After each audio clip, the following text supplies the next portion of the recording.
Hi. As some of you know, I threw out there this resilience challenge this week, and I've been getting a lot of nice responses and people saying, right, I've gotten started. And of course, the first thing I want to know is, how's it going? What are you finding of it? Are you uncovering anything interesting? Are you liking it? Are you finding it hard? And I want to know everything. And actually, for myself, I thought I would do it as well, because it's always interesting to keep digging a little bit and to keep looking further. So it was never the point not to do it, but then I realized maybe it would be interesting to share that information, and that was not at all part of the plan.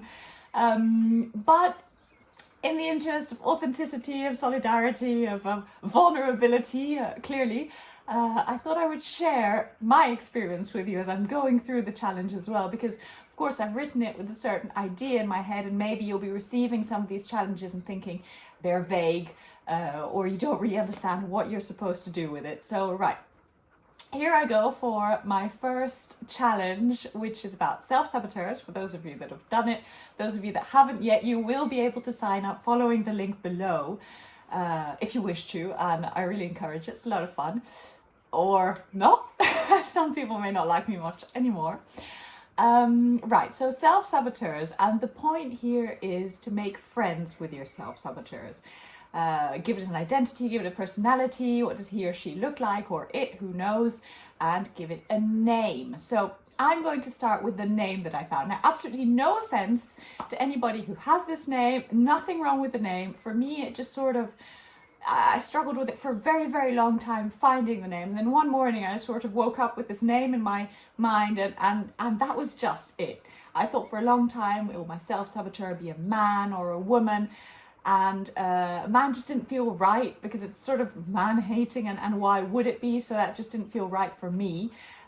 So it's a woman, and I will give you her name again. No offense, there's lots of lovely, lovely people with this name.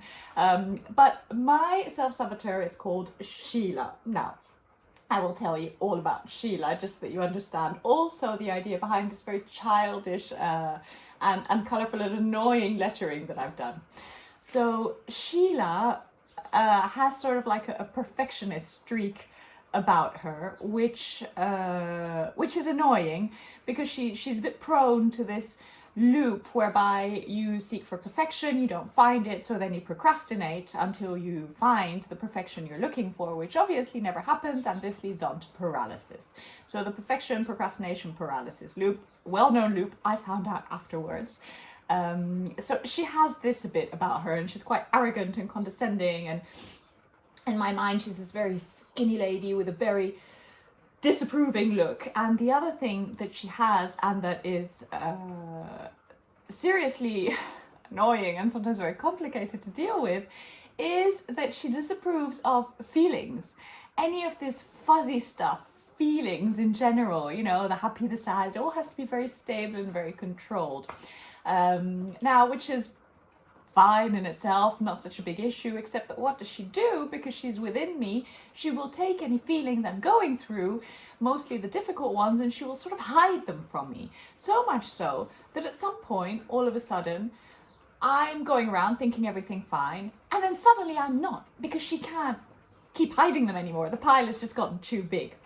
Now, to the point that from my husband, I have earned the nickname My Little Bomb, and not My Little Bomb in like the sexy or a way that we would want to be it. No, literally in the explosive and sometimes lethal way. And unfortunately for him, he is sometimes or often the one to set it off.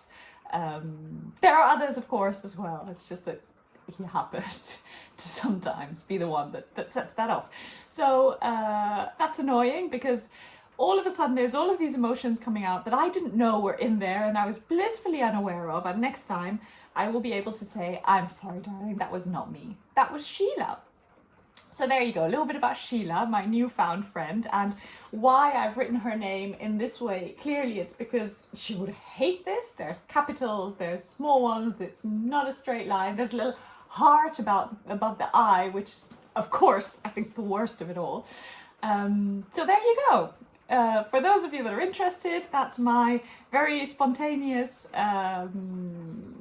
tale of my day number 1, and I will leave you to it and come back with day number 2.